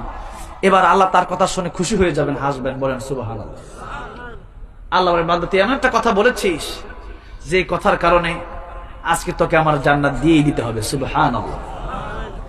তুমি বান্দা শুনে নেন, দুনিয়া সাধারণ কোন ঘর, সাধারণ কোন জায়গা আমি আল্লাহ রাব্বুল আমিন তোরে দেব না। এই যে দুনিয়াটা আছে, এই যে দুনিয়া, তার সবচেয়ে কম ইমান, ইমানটা স্পিডটা দুর্বল, একেবারে কম, এর চেয়ে কম ইমান আর কারো নাই। এখন আল্লাহ বলবেন, বান্দারে তোর সবচেয়ে কম ইমান, এই জন্য দুনিয়ার চাইতে 10 গুণ বড় একটা জান্নাত আমি আল্লাহ রাব্বুল আমিন তোরে হাদিয়া দিয়ে দিলাম। এই দুনিয়ার চেয়ে 10 গুণ বড় জান্নাত আল্লাহ দিবে। কি মনে করেন ওই জান্নাত কি মানে ঘুমামো ফজর নামাজ পড়তাম আল্লাহ দিয়ে দিবে নাকি? এমনি দিয়ে দিবে আল্লাহ। আমাদের দেশের মানুষ কি মনে করে জানেন? ওই বাপের ঘর থেকে মুসলমান হয়েছে তো এমনি মনে জান্নাত পেয়ে যাবো। আর এখানে এমন একটা লোক আপনি মনে খুঁজে পাবেন না যে মনে করে যে আমি জাহান্নামী। ও মনে, সবাই মনে করতেছে আমি তো জান্নাতের গিয়েই বসে রয়েছি। শেখ হাসিনাও তো মনে করে যে আমি জান্নাতি হয়ে গেছি। হ্যাঁ, 10 জন মহিলা মধ্যে মনে করে আমিও একজন। আমার ভাইরা, আমার মুরব্বিরা, কষ্ট হচ্ছে আপনাদের? কেবল মাত্র 11:15 বাজবে, তার 1 ঘন্টা সময় দেওয়া যাবে না? দেওয়া যাবে তো? আলহামদুলিল্লাহ। আমি কিন্তু ফাঁকি দেওয়ার লোক না। ওই মাহফিলে গিয়া হুট হাট করে চলে যাওয়া, এরপরে আড্ডা না রাখা, এগুলো আমি না। অনেক আগে যাই, আমার যুবক ভাইরা আইসে 400-500 সেলফি তোলে, এরপরে মুসাফা, এরপরে খাওয়া দাওয়া, মত বিনিময়, স্টেজে উঠা, একটু খুতবা, কোরআন তেলাওয়াত, এরপরে আলোচনা, এরপরে গজল, এরপরে আজান, এরপরে কালেকশন, কত যে নানান ধরনের পর্ব আমার আছে। আর তাই বাকি রেখে যাব না, সব শেষ করেই যাব বলে ইনশাআল্লাহ। আর এই বয়স যদি না করি কবে করবো? ঠিক না বেঠে? আমির হামজা সাহেব খালি অসুস্থ হয়ে যায়, আসলে খুবই অসুস্থ। আমার সাথে দেখা হয় তো, আমির হামজা সাহেব মানে এমন শাস্তি দিছে, বেটার অবস্থা এখন খারাপ, শৈলী চলে না। আমাদেরকে তো জেলখানায় 3 বছর রাখে নাই, তাই তো আমাদের খবর হয়ে যায় এখনই। আর আমির হামজা সাহেব 3 বছর রাখছে, এখন স্টেজে উঠলেই দেখা যায় হুট করে অসুস্থ হয়ে যায়, স্ক্রিনে উঠলে পড়ে যায়। তো যাই হোক, যারা মাজলুম আলেমে দিন, আল্লাহ এদেরকে সুস্থতা দান করেন বলে আমি।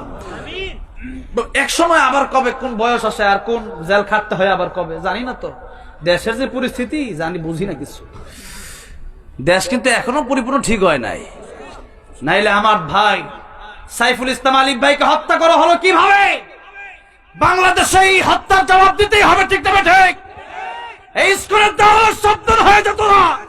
বাংলাদেশে হিন্দুরা নিরাপদ থাকবে, কোন রাষ্ট্রদ্রোহী, কোন জঙ্গিবাদের গোষ্ঠী নিরাপদে থাকবে না। বাংলার মুসলমান জেগে গেলে তোদের একটা রক্ষা হবে না।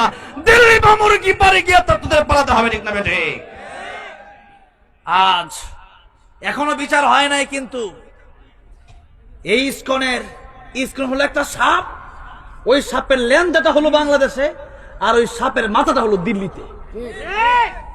এগুলা বন্ধ করার জন্য শুধু তাদেরকে জেলখানায় ডাব খাওয়াইলে হবে না।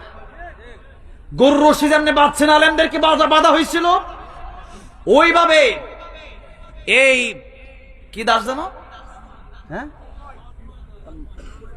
তন্ময় চিন্ময়, এমন নাম, ওরে আল্লাহ, এই চিন্ময় কুমার দাস, তারে আপনার ডাব খাওয়াচ্ছেন কেন? চিন্ময় কুমার দাসকে গরুর রশি দিয়ে ঝোলাইয়া বাইতুল মুকাররমের সামনে হাজার হাজার বছর ধরে পেটান, ঠিক না ঠিক? কারণ সে শিশু ধর্ষণ করেছে, সে জঙ্গিবাদী গোষ্ঠীর একজন নেতা। সে বাংলাদেশে হিন্দু নিরাপদে থাকবে, কোনো সমস্যা নাই। খ্রিস্টান নিরাপদে থাকবে, সমস্যা নাই। বৌদ্ধ নিরাপদে থাকবে, কোনো সমস্যা নাই। কিন্তু বাংলাদেশে কোনো জঙ্গিবাদ নিরাপদে থাকতে পারবে না। এদেরকে মানুষের সামনে, আমার সাইফুল ইসলাম আলিফ ভাইকে যারা শহীদ করে দিল, এদেরকে বাইতুল মুকাররমের সামনে লোহার রশি বেঁধে এদেরকে জনমের মতো শাস্তি দেন। আর স্পষ্ট কথা বাংলাদেশের মুসলমান সিরাজগঞ্জের মাটিতে আজকে বলতে চাই, স্পষ্ট কথা হলো বাংলাদেশে এই যে বাসগুলো আছে শ্যামলী বাস আপনারা দেখেন নাই? ওইটা হলো স্কুলের বড় একটা লিডার। এই শ্যামলী বাসের কোন টিকিট আর বাংলার মুসলমান কাটবেন না, বন্ধ করে দেন। কার টাকা দিয়া বাংলার মুসলমানদের কুবায়? কার টাকা দিয়া? আমার টাকায় টিকিট কাটে আমি বাংলাদেশে শ্যামলী বাসে চলি। আর ওই টাকা দিয়ে আপনার এই সূত্র অনেকে জানেন না, ওই যে শ্যামলী বাসের মালিক, ওই মালিক চায় বাংলাদেশকে হিন্দুত্ববাদী কায়েম করতে, এই দেশে জঙ্গিবাদ সন্ত্রাসবাদ কায়েম করতে। নাউজুবিল্লাহ বলেন। আমরা তা হতে দেব না, আমরা তা হতে দেব না। বাংলাদেশে যেই সমস্ত হিন্দু, যেই সমস্ত জঙ্গিবাদ, যেই সমস্ত নাস্তিকগুলোর কোম্পানি আছে, বাস আছে, ট্রাক আছে, এরপরে কাদিয়ানির কোম্পানি আছে, এই সমস্ত কোম্পানিগুলো বাংলার মুসলমানদের বন্ধ করে দিতে হবে। রাজি আছেন না নাই? এরপরে ইসকনের ব্যাপারে আমার শেষ কথা হলো, বাংলার জমিন থেকে ইসকনকে চিরতরে নিষিদ্ধ করে দিতে হবে।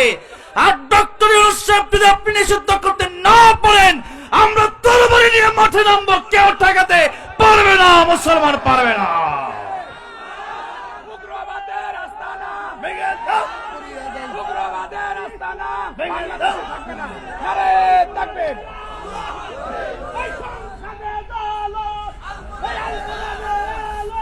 আমার ভাইরা, আমার মুরব্বী ওয়াজ শুনেন, ভালো করে লক্ষ্য করে শুনেন। এই দেশের ভিতরে কয়েকদিন আগে ডক্টর ইউনূস সাহেব এবং ডক্টর আমির জামাত শফিকুর রহমান সাহেব বসেছিলেন। শেষ কথা হয়েছিল এটা যে রাষ্ট্রদ্রোহী যদি কেউ হয়, যে রাষ্ট্রের বিরুদ্ধে কথা বলবে, সেই ব্যক্তি কোন ধর্মের তা আমাদের দেখার বিষয় না।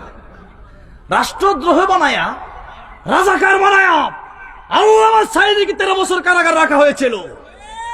ভালো খাবার দেওয়া হয় নাই, ভালো কাপড় দেওয়া হয় নাই, ভালো একটা তুষক ল্যাব দেওয়া হয় নাই। আর আজকে তাদেরকে কিসের ডাব খাওয়ান, কিসের খাবার খাওয়ান? পচা ভাত বানায় এদেরকে খাওয়াবেন। মাছের কাঁটা আর গরুর হাড্ডি যে পড়ে থাকবে খাওয়ার পরে, ওইগুলো তাদেরকে দিবেন। কুকুরের মতো ধরে ধরে পিটাবেন তাদেরকে। কেন এদেরকে জামায়াত করতেছেন? কোন জামায়াত চলবে না।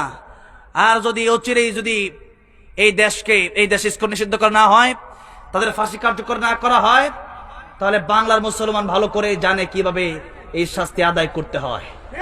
আমার দেশে 95% মুসলিম, এই দেশে মুসলমানদের শহীদ করে দেওয়া হবে, আর আমরা আঙ্গুল সুজবুতা হতে পারে না। কুকুরের মতো ধরে ধরে পিটাবো এক একটাকে, ঠিক না ঠিক? আমরা মুসলমান, এখন আর ওয়াজ করার সময় নাই। ওয়াজ কার করব না, ওয়াজ বন্ধ করে দেব। ইসকনের তেলব জঙ্গিবাদের বিচার করেই ছাড়বো বাংলার জন্য, ঠিক না ঠিক? আমার ভাইরা, আমার মুরব্বী বাবাজিরা, সন্ত্রাসী জঙ্গিবাদী এরা দিল্লিতে বসে বসে এই স্বৈরাচার হাসিনা এই চিন্ময় কুমার দাসের পক্ষে সে স্ট্যাটাস দেয়। নাউজুবিল্লাহ বলেন। এবার বুঝছেন তো সে কি? বুঝছেন তো? বুঝে আসেন। বুঝে তো আসে না। সম্পর্ক কোন মুসলমানের সাথে যার নাই, সম্পর্ক খালি হিন্দুদের সাথে সম্পর্ক। আর জঙ্গিবাদের সাথে সম্পর্ক রেখে এতদিন পর্যন্ত এই জঙ্গি গোষ্ঠীগুলো এরা চালাইছে। আর জঙ্গিবাদী খুঁজছে আইসা মাদ্রাসার ভিতরে, জঙ্গিবাদী খুঁজছে মসজিদের ভিতরে। ইমাম সাহেব ছুরি নিয়ে গেছে কুরবানি দিতে গরু, আর তারা কয়টা নাকি ছুরি দিয়ে নাকি আমরা নাকি জঙ্গিবাদী, জঙ্গি গোষ্ঠী আমরা ছিলাম। এখন তো প্রমাণ হয়ে গেল জঙ্গির গোষ্ঠী আমরা, জঙ্গির গোষ্ঠী তোরা। আমরা ভালো মানুষ, এই জন্য এখনো বাংলার জমিনে থাকতে পেরেছি। আর তোরা জঙ্গির গোষ্ঠীর জন্য এখন তোদের জায়গা বাংলার জমিনে হয় না। আল্লাহ আমাদেরকে বোঝার তৌফিক দান করেন। আল্লাহ রাব্বুল আলামিন বলেন, এই ক্ষমতার মালিক কে? তাবারাকাল্লাযী বিয়াদিহিল মুলক ওয়া হুয়া আলা কুল্লি শাইইন কাদির। একচ্ছত্র ক্ষমতার মালিকানা কার? আল্লাহ বলেন। কষ্ট হচ্ছে আপনাদের? আমি শেষ করে দিব, আমি দেরি করব না। আলোচনা আমার শেষের দিকে যাবে, তবে আমি কিছু কথা বুঝাই দিতে চাই। এই দুনিয়াটা আমাদের থাকার জায়গা না। আমরা হলাম গোলাম, এখানে আমাদের গোলামের মতো চলতে হবে। আমার মালিক, আপনাদের মালিক কে? সে আল্লাহর আইন আমাদের বাস্তবায়ন করার দরকার আছে না নাই? আজকে আমরা নামাজে মানি, রোজায় মানি, হজে মানি, জাকাতে মানি, কিন্তু আমার গতকালকে এই দিনাজপুরের এক লোক বলল, হুজুর রাজনীতি খালি বললেন না। আমি বললাম, রাজনীতি কোরআনে থাকলে তো আমি বলবো, নবী রাজনীতি করলে আমি করব। আর আমরা ভালো করে শুনে রাখেন, সিরাজগঞ্জের মুসলমান আলেমরা যদি রাজনীতি না করে আগামীতে আবারও স্বৈরাচার আসবে, আগামীতে আবারও জালেম আসবে, আগামীতে আবারও ভারতের দালাল আসবে, আবার আল্লামা সাঈদীর মতো আলেমদেরকে ধরে ধরে ফাঁসি দেবে, আবার আল্লাহ মামুনুল হকের মতো আলেমদেরকে ধরে নিয়ে যাবে। এই জন্য আমাদের রাজনীতি করতে হবে, বাংলার প্রধানমন্ত্রী আলেমরাই হবে আগামীতে, ঠিক না ঠিক? কারা কারা চার আলেমরা বাংলাদেশের প্রেসিডেন্ট হোক, দুহাত আল্লাহ উঠায় দেখান কোরআনের আইন যারা যারা চায়।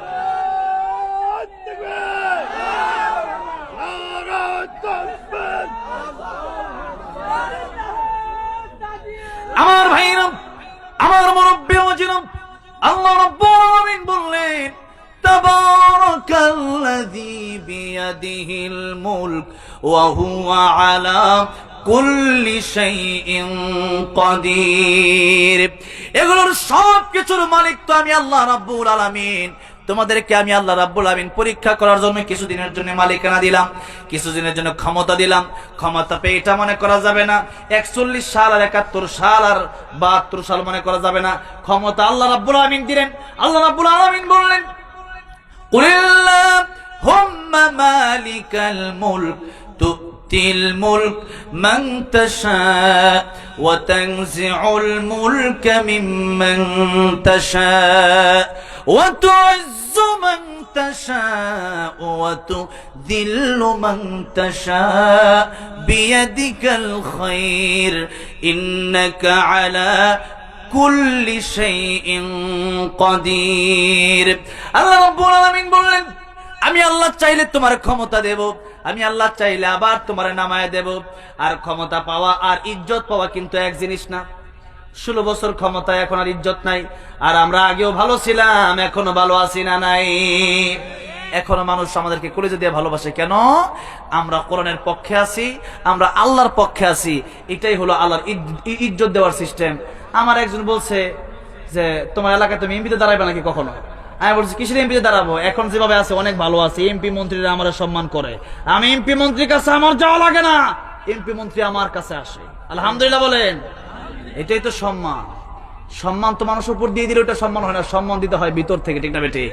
সম্মান দিতে হয় অন্তরে, কলেজা দিয়ে সম্মান দিতে হয়। আর এই কলেজা দিয়ে বাংলাদেশের মানুষ আলেমদেরকে যতটা সম্মান করে, এমপি মন্ত্রীকে এত সম্মান করে না। সম্মান করেন, আপনি বাইরে দিয়ে সম্মান করতে পারেন, ভিতর দিয়ে গিয়া কয়টা মরে না কেলে গিয়ে খাটাইটা, ঠিক না বে ঠিক? মরলে খুশি হইতাম। আর আমরা আল্লামা সাঈদী বেঁচে থাকার জন্য মানুষ দোয়া করেছে, আল্লামা আহমদ শফী মরে গেছে মানুষ এখনো দোয়া করে, আল্লামা জুনায়েদ বাবনগরী মরে গেছে মানুষ দোয়া করে, নূর হোসেন কাসেমী মরে গেছে মানুষ দোয়া করে, কাদের মোল্লা মরে গেছে মানুষ দোয়া করে, মতিউর রহমান নিজামী মরে গেছে মানুষ দোয়া করে। কেন দোয়া করে?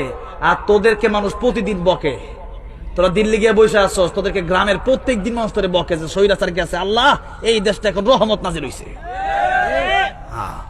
এই জন্য যতদিন বাঁচবো আমরা আল্লাহর কোরআন নিয়েই বাঁচবো, মরলে আল্লাহর কোরআন নিয়েই মরবো। সূরা মুলক যারা প্রতিদিন প্রতি রাতে তেলাওয়াত করবে এশার নামাজের পর, নবীজি বলেছেন কবরে যাওয়ার পরে এই সূরা মুলক তাদের জন্য কবরের আযাব থেকে রক্ষা পাওয়ার কারণ হয়ে যাবে। সুবহানাল্লাহ। কিয়ামতের ময়দানে এই কোরআন শরীফ আল্লাহ রাব্বুল আলামিনকে বলবে, আল্লাহ তাআলা এই কোরআন শরীফে সূরা মুলুকের কথা বলছি, নবীজি বলেছেন কিয়ামতের ময়দানে সূরা মুলুক আল্লাহর সাথে যারা করবে, যারা বুঝুন তো, মানে বান্দার লিস্টি হয়ে যাবে জাহান্নামের লিস্টেতে। আর সূরা মুলুক ডেকে বলবে, আল্লাহ রাব্বুল আলামিন এই বান্দাটা প্রতি রাতে আমি সূরা মুলুককে তিলাওয়াত করেছে, আজকে কিয়ামতের কঠিন ময়দানে বান্দা জাহান্নামে যাবে। বান্দা যতই গুনাহগার হোক না কেন, বান্দা প্রতি রাতে আমারে ভুলে নাই। আজকে কোরআনও আমি বান্দাকে বলতে পারি না, জান্নাতে যতক্ষণ পর্যন্ত তারে না দিবা ততক্ষণ পর্যন্ত আমি কোরআনের সুপারিশ বন্ধ হবে না। সমাধান চাও যদি জীবনে মরণে, ফিরে যাও খোঁজে নাও চোখ রাখো কোরআনে, ফিরে যাও খোঁজে নাও চোখ রাখো। একটু বলেন না, কষ্ট হচ্ছে আপনাদের? কোরআনের প্রেম নিয়ে মহব্বত একটু বলেন না। সমাধান চাও যদি জীবনে মরণে, ফিরে যাও খোঁজে নাও চোখ রাখো কোরআনে, ফিরে যাও খোঁজে নাও চোখ রাখো। এ বাণী সকলের নয় শুধু মুমিনের, যারাই চলবে মেনে ফল পাবে কোরআনের। এ বাণী সকলের নয় শুধু মুমিনের, যারাই চলবে মেনে ফল পাবে কোরআনের। ঘরে বলো কিংবা রাষ্ট্রে বলো, ঘরে বলো কিংবা রাষ্ট্রে বলো, অশান্তি দূর করে শান্তি আনে সমাধান। সমাধান চাও যদি জীবনে মরণে, ফিরে যাও খোঁজে নাও চোখ রাখো কোরআনে। ফিরে যাও খোঁজে নাও চোখ রাখো, ফিরে যাও খোঁজে নাও চোখ রাখো কোরআনে। ফিরে যাও খোঁজে নাও চোখ রাখো কোরআনে। তাহলে চোখ রাখবেন কোথায়? মানবেন আল্লাহর কোরআন। রাজি আছেন? রাজি আছেন না নাই? আল্লাহর কোরআন যদি মেনে নিতে পারেন, এই বাংলাদেশের ভিতরে আল্লাহর কোরআন যদি চালু হয়ে যায়, চুরি বন্ধ হয়ে যাবে, ডাকাতি বন্ধ হয়ে যাবে। কারণ আল্লাহর কোরআন আইন হলো চোর চুরি করলে তার হাত কেটে দাও। আস-সারিকু ওয়াস-সারিকাতু ফাকতাউ আইদিয়াহুমা, চোর চুরি করলে হাত কেটে দাও, এটা কার আইন? আর চোর চুরি করলে জেলে ঢোকাও, এটা হলো ব্রিটিশের আইন। আমরা মানবো কারটা? আমরা আল্লাহটা মানবো, কিন্তু আল্লাহটা মানতে গেলে রাজনীতিতেও যাওয়া লাগবে। দেশে যদি আমি ক্ষমতায় না থাকি, আমি যদি এখন বিচার যারা করে এরা তো বলবে যে চোর চুরি করছে জেলে দাও। এখন আমি যদি বলি যে এই জজ সাহেব আপনি যে বিচারটা মানি না, আপনি বলবেন ওরে শুদ্ধ অ্যারেস্ট করো, বলবে না? এখন তো জজ সাহেব নামাজ পড়েন, নামাজের সময় হয়ে গেলে পরে ইমাম সাহেব যদি দ্বিতীয় রাকাতে আত্তাহিয়াতু না পড়ে যদি উঠা যায়, 4 রাকাত জোহরের নামাজ মনে করেন, তখন জজ সাহেব নামাজের ভিতরে গিয়ে উনি নিজেও লুকমা দেয় না? আল্লাহু আকবার বলে লুকমা দেয়। কিন্তু উনি যদি ভুল করে ওনার লুকমা দিতে গেলে পরে বলে ওনারা জেলে দাও। কেন? আল্লাহর কোরআন আইন বাস্তবায়ন হয় নাই। আল্লাহর কোরআন আজকে থেকে বাস্তবায়ন যদি শুরু হয়ে যায়, একটা চোরের হাত যদি মিডিয়ার সামনে কেটে দেওয়া হয়, দেখবেন কালকে থেকে চুরি ডাকাতি কমে যাবে। যে চুরি করলে এখন আর জেল দেওয়া হবে না, হাতটা কাটা দেওয়া হবে। নবী বলেন আমার মেয়ে ফাতিমা যদি চুরি করে, এই মদিনার প্রেসিডেন্ট আমি বিশ্ব নবী রাহমাতুল লিল আলামিন, আমার মেয়ে ফাতিমা যদি এই মদিনায় চুরি করে, আমি মানুষের সামনে ফাতিমার হাতটাও কেটে দেব। আল্লাহু আকবার বলেন। কি প্রেসিডেন্ট ছিলেন! ওমর রাদিয়াল্লাহু আনহু তার সন্তানকে মদ খাওয়ার অপরাধে 80টা বেত্রাঘাত দিকে তাকে মেরেই ফেললেন, চলে গেল পৃথিবী থেকে। তারপরেও নিজের ছেলেকে মাফ করছে? আর আমাদের দেশের নেতাগুলো যেগুলো ছিল, এগুলো নিজের একটা সুরের লিডার ছিল, এগুলো আরেকজনের বিচার করবে কি? এক একটা বিচারক সুরের, এক একটা বিচারক ঘুষখোরের লিডার ছিল, এগুলো কি বিচার করবে? হ্যাঁ, যে সালমান এফ রহমান, এগুলো তো দেখছেন না, দাড়ি কাইটা এরপরে পালাইতে দিচ্ছে। আল্লাহ কয় পালাবি, তুই পালাবি কোথায়? তোর আমি আল্লাহ ধরে দেবো। নাইলে এমন স্যার আবার চিনি কেমন? আমি তো চিনতেছি না। আল্লাহ কয় তুই পালাবি, আমি ধরাই দেবো, তোরে বাঁচানোর ক্ষমতা কারো নাই। ঠিক না বেঠে? আমার ভাইরা, আমার মুরব্বী বাবাজিরা, এই জন্য আল্লাহর কোরআন আইনটা, আল্লাহর গোলামিটা শুধু কি মসজিদে চলবে না, রাষ্ট্রেও চলবে? রাষ্ট্রেও চলতে হবে। তাহলে কেউ যদি মদ খায় তাকে 80 বেদ দিতে হবে। 80টা বেদ যদি জোরে জোরে দেওয়া হয়, দেখবেন মদ খাওয়া কমে গেছে। আজকে আমার দেশে ইন্ডিয়ার বর্ডার দিয়ে লক্ষ লক্ষ ইয়াবা দৈনিক ঢুকে। ঠিক না বে ঠিক? সেই ইয়াবা সন্তান খায়, এক একটা ইয়াবাকুর সন্তান যদি এক একটা ঘরে থাকে, ঘরটা জাহান্নামে পরিণত হয়ে যায়। আজকে সেই ইয়াবা দেশে ঢুকতেছে, এগুলা বন্ধ করবে কে? ওটা বন্ধ করলে তো ইয়াবার পার্সেন্টেজ সে পাবে না, কানাডায় বেগম পাড়া বানাতে পারবে না, চুরি করতে পারবে না। এজন্য আল্লামা সাঈদী বলেছিলেন, কোরআনের পক্ষে কথা বলতে গেলেই, কোরআনের পক্ষে আইন করতে গেলেই বড় বড় বোতল খাওয়া যায় না, চুরি করা যায় না, ডাকাতি করা যায় না। আপনি রাজনীতি নিষিদ্ধ করেন, আপনি নিষিদ্ধ করেন, সুরকে জেলে দেওয়ার কথা বলেন, হাত কাটা নিষিদ্ধ করেন, মদ পান করলে 80 বেদ দিতে নিষিদ্ধ করেন। কেন? আপনি নিষিদ্ধ করতে পারেন না, ইয়াবা দেশে ঢুকতে পারবে না। এই দেশের সোনার ছেড়া টেন্ডারবাজি করতে পারবে না। এইগুলো নিষিদ্ধ করতে পারে না। নিষিদ্ধ করতে কোনো জিনিস পায় না। কয় 18 বছর আগে বিয়ে দেওয়া যাবে না, বালেক হয়ে যাওয়ার সাথে যদি বিয়ে দিয়ে দিবেন। এই বিয়ার আইন ব্রিটিশ করেছে, এই জন্য দেশে জিনা বেড়েছে। আজকে যদি আগে যদি দেশে যদি এই দেশে যদি বিয়ার আইন সহজ হয়ে যেত, তাহলে জিনা দেশে বন্ধ হয়ে যেত। কিন্তু এখন বিয়া সহজ না জিনা সহজ? বিয়া কি সহজ না কঠিন? ওরে বাবা রে বাবা, বিয়া করতে গেলে তার কয়টা ফ্ল্যাট আছে, কয় কাঠা জমি আছে, ওরে ছেলে দেখতে দেখতে ওর মেয়ে মনে হয় আকাশ থেকে কেবলমাত্র পড়ছে, মেয়ে মনে হয় দুধের দোয়া তুলসী পাতা ওইটা। আবার মেয়ে দেখতে গেল, যৌতুকও আছে না নাই, খালি ছেলেদের পক্ষে কথা বলে ওটা মেয়েদের পক্ষে বলতে হবে। দুই গ্রুপেরই দোষ আছে, দোষ এক গ্রুপের দেওয়া যায় না, ঠিক না? ঠিক। যৌতুক ছাড়া বিয়া করে না, কয়েকদিন জাটার বাড়ি দেয়। তুই বাপ কথা শুনছ না কেন? কয় কি সে কথা শুনবো রে? 42 ইঞ্চি টিভি যখন আমার বাপ তোকে দিয়েছিল তখন কি করেছিলি, ঠিক না? ঠিক। হ্যাঁ, এই জন্য যৌতুক নেওয়া বন্ধ করতে হবে। আপনি হালালের মাঝে হারাম ঢোকাবেন, ওই হারামে কোনোদিন আরাম থাকতে পারে না। এই জন্য বিয়াকে সহজ করেন আর জিনাকে বন্ধ করেন। আজকে আমাদের দেশে জিনা করতে কি লাগে? কিচ্ছু লাগে না। ছেলে কয় তুমি কি রাজি, মেয়ে কয় কে করে কাজী, চলো দুইজন যাই, এরপরে শুরু হয়ে যায় খেলামেলা। আর ওই বেটা জিনা যদি করে তাহলে বিয়ে করে তো কোনো শখে থাকে না। এই জন্য আজকে এত পরকিয়া, আর দেশে বিয়ে হইলে বিয়ে টিকে না। কেন টিকে না? এই সমস্ত কারণে। জিনা সহজ হয়ে গেছে। জিনা যদি কঠিন হয়ে যেত, বিয়েটা যদি সহজ হয়ে যেত, এই দেশে আজকে বাবা মা তো বুঝে না, চিন্তা করে ছেলে কি খাওয়াবে। আর খাওয়ার মালিক আপনি না, আপনার ঘরে মেয়ে থাকলে আপনি কি খাওয়াতেন? এই জন্যে এই রিজিকের মালিক আমার আল্লাহ। রিজিকের মালিককে এই দুনিয়ায় মানুষ পাঠানোর 50,000 বছর লাগে। আল্লাহ রিজিক লোহে মাহফুজে লিখে রেখেছেন। আমি কি জানতাম নাকি যে আমি এক মাহফিল করবো, আমার 50,000 করে টাকা দিয়ে? আমি জানতাম নাকি এটা? আমি তো ভাবছি হয়তো এরকম চাকরি করবো, হয়তো আমি 10,000 15,000 বেতন পাবো। পাগল হন, তাহাজ্জুদে নামাজ পড়ে ফজর পরে ঘর থেকে বের হন, আপনি খাবার খাবেন চাপার ভর্তা দিয়া, খাবার খাবেন আলু ভর্তা ডাউল দিয়া, ভিতরে শুধু শান্তি আর শান্তি থাকবে। যারা পেরেছে আল্লাহর পাগল হইতে, তারাই বুঝতে পেরেছে, ঠিক না? ঠিক, তারাই বুঝেছে। আমার ভাইরা, আমার মুরব্বী ওয়াজিরাম, দুনিয়ার 50-60 বছর চলতে গেলে আর কি লাগে? আর পরকালে যদি ঈমান হারা হয়ে কবরে যান, আল্লাহর গোলামি করে না করে যদি কবরে যান, বিপদে পড়ে যাবেন। এই জন্য আল্লাহ রাব্বুল আলামিন বলেন, আমি মালিক, তুমি গোলাম। আমার গোলাম হয়ে যারা দুনিয়াতে গোলামি করবে, 5 ওয়াক্ত আজান যখন হয়ে যাবে, আমার দোকান বন্ধ, আমার ঘুম বন্ধ। দুনিয়াতে ঘুমাইতে তো ভালো লাগে একটু, তবে কবরে গেলে একটা মানুষ সর্বনিম্ন 40,000 বছর ঘুমাবে। কত হাজার বছর? আপনি কয় ঘন্টা ঘুমান, ফজর নামাজ কাজা করেন? আপনি কবরে ঘুমাতে চান না দুনিয়াতে ঘুমাতে চান? কবরে ঘুমাইতে চাই। আর যদি কবরে ঘুমাইতে না পারেন, তাহলে কিন্তু সাধারণ বসে থাকতে দিবেন আপনারে। কবরে ঘুমাইতে না পারলে এমন এমন সাপের সবল দেবে, 99টা সাপ থাকবে, এক একটা সবল দেবে, আপনি 70 গজ নিচে চলে যাবেন। এক একটা বাড়ি দিবে আগুনের হাতুড়ি দিয়া। ওই আগুনের হাতুড়ি কেমন? নবী বলেন, উহুদ পাহাড় বাড়ি দিলে উহুদ পাহাড় চূর্ণ বিচূর্ণ হয়ে যেত। 8 মাইল লম্বা উহুদ পাহাড়। তাহলে আপনি 3.5 হাত বডি, আপনাকে বাড়ি দিয়ে আপনার অবস্থাটা কি হবে? সহ্য করতে পারবেন?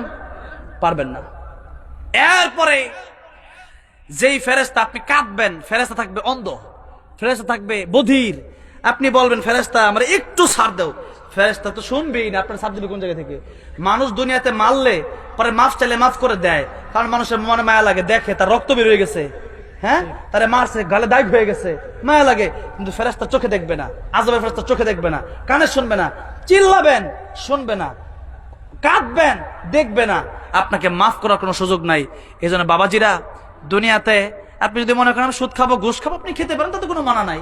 তো পরীক্ষার হল, আপনি পরীক্ষার হলে ইংলিশ খাতায় আপনি বাংলা হাতি মাটিন তারা মাঠে পারে ঘোড়া ডিম সব লিখে আপনি দিয়ে আসবেন। আপনার স্যার কিছু বলবে না। স্যারের কাছে বলবেন, স্যার আমার একটা পার্সা দেন, কাগজ একটা দেন। স্যার বলবে, কত লাগে নে, ফি তো দিস, পরীক্ষা নে, পরীক্ষার লেখ, কিন্তু দেখা যাবে রেজাল্টের বেলায়, ঠিক না? ঠিক। এই হলো রেজাল্ট। আমার ভাইরা, আমার মুরব্বী বাবাজিরা, এই জন্য এই দুনিয়াটা লিয়াবলুকুম আইয়ুকুম আহসানু আমালা, মরণ এবং হায়াত, এই দুইটা আল্লাহ সৃষ্টি করেছেন। আর এই দুনিয়ার হায়াতের শেষ আছে, আর শেষ যে কখন হবে তা আমি আর আপনি জানি না। এই যে রোডে চলতেছি, মরে যেতে পারি। ডেঙ্গু জ্বর হয়ে কত মানুষ প্রতিদিন 10 জন 20 জন করে মারা যাচ্ছে বাংলাদেশে। আমি তো যে জ্বর হয়েছে ভাবছি আমি আর বাঁচবই না। তো এরকম অবস্থা যদি আমার হয়, এরকম মৃত্যু থেকে কত মানুষ ফিরেই আসছে, ঠিক না? ঠিক। আজকে কত মানুষ অ্যাক্সিডেন্ট থেকে ফিরে আসছে, ডেঙ্গু থেকে ফিরে আসছে, ক্যান্সার থেকে ফিরে আসছে। আল্লাহ ভালো করে দিচ্ছে। আল্লাহ যদি নিয়ে যেত, আজকে হয়তো এখানে বসতে পারতেন না। স্ট্রোক করছেন, এরপরে মরেন না। এমন লোক স্ট্রোকের রোগী আছে না এখানে, স্ট্রোক করছে। তাহলে কালকে আসার সময় বলছে, 2বার স্ট্রোক করছি, আরেকবার যেন না করি, আরেকবার গুলো জামুগা, আর কিছুদিন বাঁচতে চাই হুজুর। বাট মুরব্বী, আমার ভাইরা, আমার মুরব্বী বাজে। তাহলে এই দুনিয়া আমাদের থাকার জায়গা না। আল্লাহ বলেন লিয়াবলুয়াকুম আইয়ুকুম আহসানু আমালা, কে কত বেশি বেশি আমল করতে পারো, নেক আমল, ওটা দেখার জায়গা হচ্ছে এটা। এখানে কে বেশি খাইতে পারো, কে কাছ থেকে বেশি ঘুমাইতে পারো, কে হেরাম দেখাতে পারো বেশি, এগুলোর জায়গা এখানে আমি আল্লাহ দেই নাই। আর দেখালে 60 বছর দেখাতে পারো, এরপরে আমি আল্লাহ কিয়ামতের মধ্যে তোমাদেরকে ধরবো, আর যারা আমার গোলামি করবে এদেরকে আমি আল্লাহ বলবো ইয়া আইয়াতুহান নাফসুল মুতমাইন্নাহ ইরজিই ইলা রাব্বিকি রাদিয়াতাম মারদিয়া ফাদখুলি ফি ইবাদি ওয়াদখুলি জান্নাতি। আল্লাহ বলেন, হে প্রশান্ত মন, তোমার মনটা খুব ভালো ছিল, ও আমার বান্দা, তোমার প্রতি আমি আল্লাহ খুশি, তুমিও খুশি আমার প্রতি, তুমি আমার গোলামি করছো, আমি মালিক হয়ে তোমার প্রতি খুশি হয়ে গেছি।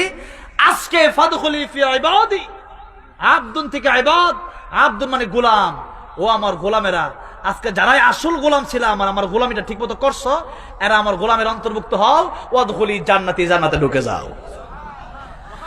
আর জান্নাতের ভিতরে যারা একবার ঢুকতে পারবে, আল্লাহ রাব্বুল আলামিন বললেন ফামান যুহজিহা আনিন নারি ওয়া উদখিলাল জান্নাতা ফাকাদ ফাজ ওয়া মাল হায়াতুদ দুনিয়া ইল্লা মাতাউল গুরুর। জান্নাতে যেতে পারলেই তোমার জীবন সফল কাম। আর এই বাড়ি গাড়ি নারী কিচ্ছু থাকবে না, এগুলো সব ধ্বংস হয়ে যাবে, সব শেষ হয়ে যাবে, এগুলো সফলতা না। তুমি কবরে যাবে, কাফনের একটা পকেটে তোমার দেওয়া হবে না। টাকা তো বড় কথা, কাফনের কাপড়ে কি পকেট আছে নাকি? হালাল হারাম না মানিয়া কত টাকা করছো কামাই, এত টাকা রাখবা কোথায়, কাফনের তো পকেট নাই। টাকা পয়সা লইয়া কি কেউ কবরে গেছে, কি জবাব দিবি রে তুই আল্লাহর কাছে, কি জবাব দিবি রে তুই আল্লাহর কাছে। ওরে মানুষ হইছ বেহুশ দুনিয়ার পিছে, ওরে মানুষ হইছ বেহুশ দুনিয়ার পিছে, কি জবাব দিবি রে তুই আল্লাহর কাছে, কি জবাব দিবি রে তুই আল্লাহর কাছে। ঠিক না বে ঠিক? এই জন্য এই বাড়ি গাড়ি জমি এগুলো থাকবে না, থাকবে আমার সাথে যাবে আমার আমল, আমার নেক আমল, আমার ইমান। এই জন্য ইমান আর নেক আমল যাদের ভালো হয়ে যাবে, জান্নাতে যারা চলে যাবে, আল্লাহ বলেন এরাই প্রকৃত সফল কাম। আর বাকিরা সবাই হলো ইন্নাল ইনসানা লাফি খুসর, বাকি সব হলো ধ্বংস, এরা ক্ষতিগ্রস্ত। আল্লাহ বলেছেন ক্ষতিগ্রস্ত। এই জন্য আমরা দুনিয়াতে যতদিন থাকবো ততদিন কার গোলামি করব? আল্লাহর গোলামি করতে হলে তাহলে কথা একটাই, আল্লাহর কোরআন মেনে নিতে হবে, গাইডলাইন। এটা হচ্ছে আমার আপনার আইন, এটা হচ্ছে আমার আপনার নোটিশ, এটা হইলো আমার আপনার সিলেবাস। কোরআন এটা হচ্ছে পূর্ণাঙ্গ জীবন বিধান, এটা কমপ্লিট কোড অফ লাইফ, এটা হচ্ছে আমার আপনার জন্য কমপ্লিট জীবন বিধান। এখানে এমন না যে আমি নামাজ পড়লাম তাতে শেষ না। আল্লাহ বলেন ফাইদা কুদিয়াতিস সালাতু ফান্তাশিরু ফিল আরদ, নামাজের পরে তোমরা হালাল খাবারের জন্য যে টাকাটা কামাবো ওইটাও আমি আল্লাহর ইবাদত হবে। সুবহানাল্লাহ। বাথরুমে ডোয়া পরে ঢুকো, আল্লাহুম্মা ইন্নী আউযু বিকা মিনাল খুবসি ওয়াল খাবাইস, বাথরুমে যে বাথরুমটা করবা আবার বের হওয়ার পরে দোয়া পড়ো গুফরানাকা আলহামদুলিল্লাহিল্লাযী আযাবা আনিল আযা ওয়া আফানি। এই যে দোয়া পড়লা, বাথরুমে গেলা, নফল ইবাদতের সব আমি আল্লাহ দিয়ে দিব। আরে মুমিন যা করবে সবই হবে আইয়ুকুম আহসানু আমালা, সবই তার উত্তম আমল হবে। মসজিদে গেলেও সব। এরপরে মানুষের সাথে কথা বলতেছেন, হাসি মুখে কথা বলেন, কুলু লিন্নাসি হুসনা। আমাদের কিছু লোক আছে কথা বলে আসরা নাই, একবারে বউর কাছে গিয়ে খালি হয়তো খালি হই আছে না নাই না। আল্লাহ বলছে কুলু লিন্নাসি হুসনা, হাসি মুখে কথা বলো, যতক্ষণ হাসি মুখে কথা বলবেন ততক্ষণ আমি আল্লাহ সব দেব। বাড়িতে আছেন, মা আছে, বাবা আছে, হজ করতে গেলে 10 লাখ টাকা 20 লাখ টাকা লাগে। এরপরে আপনাকে কত কষ্ট করে বিমান টিকিট করতে হয়, পাসপোর্ট করতে হয়, ভিসা করতে হয়, এরপরে যেতে হয় বছরে একবার। আর মায়ের দিকে বাপের দিকে, মা আছে বাবা আছে বাড়িতে, একবার তাকাবেন আল্লাহ কবুল হজের সওয়াব দিয়ে দিবে। আর হজ করলে কবুল হতেও পারে নাও হতে পারে, কিন্তু মায়ের দিকে বাপের দিকে যতবার তাকাবেন ততবার আল্লাহ কবুল হজের সওয়াব দিয়ে দিবে। কত সহজ আমল, কত সহজ আল্লাহ করে দিয়েছেন, আর কি সহজ করতেন। কিন্তু সেগুলো তো আমরা করি না।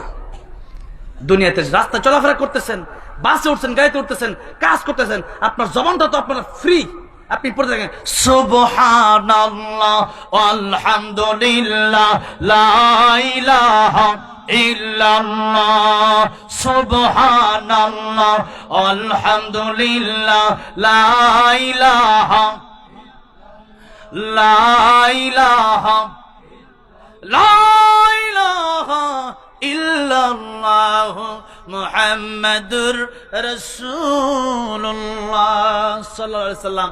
এই সুবহানাল্লাহ আলহামদুলিল্লাহ পড়ছেন, দুনিয়াতে যত ফাঁকা জায়গা আছে আল্লাহ নেকি দেয়া ভরপুর করে দিছে। কত নেকি আপনি কল্পনা করতে পারেন? ইখলাস, সূরা ইখলাস 3 বার পড়লে এক খতম কোরআন শরীফের সওয়াব। তো পড়তে থাকেন।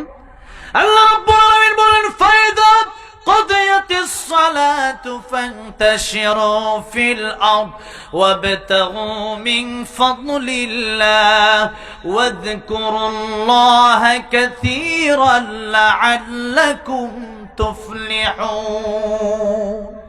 তোমরা আগে নামাজ, আগে কি? আল্লাহ বলেন আগে নামাজ, নামাজের পরে সব কাজ।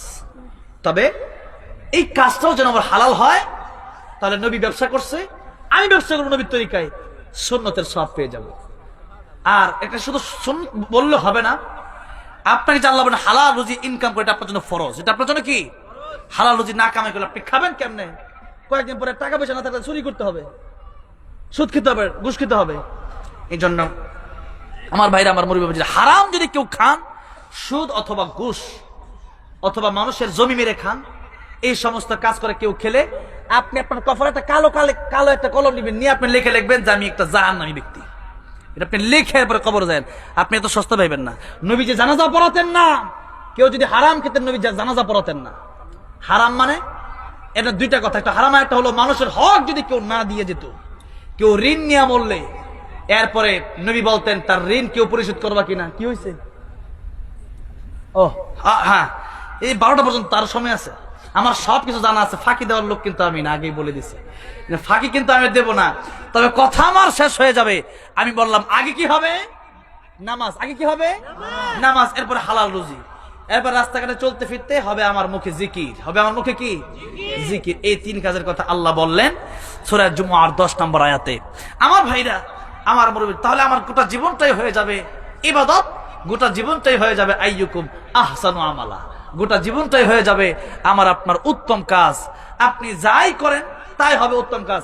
মুমিন একটা আনুষ্ঠানিকতার ভিতরে তার ইসলাম সীমাবদ্ধ রাখবে না, বরং রাষ্ট্র থেকে নিয়ে ঘর পর্যন্ত, করলাবাজি খাওয়া থেকে মিষ্টি খাওয়া পর্যন্ত সব জায়গায় মুমিনের থাকবে আল্লাহর ইবাদত। মুমিনের কি থাকবে?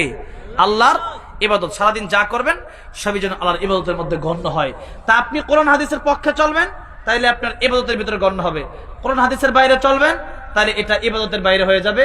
এটা আপনি শয়তানের পক্ষে কাজ করলেন, আর আপনার জাহান্নামের আগুন ভোগ করা লাগবে। এই জন্য আমরা আল্লাহর গোলাম হয়ে যেন কবরে যেতে পারলে সেই তৌফিক দান করবেন, আমিন।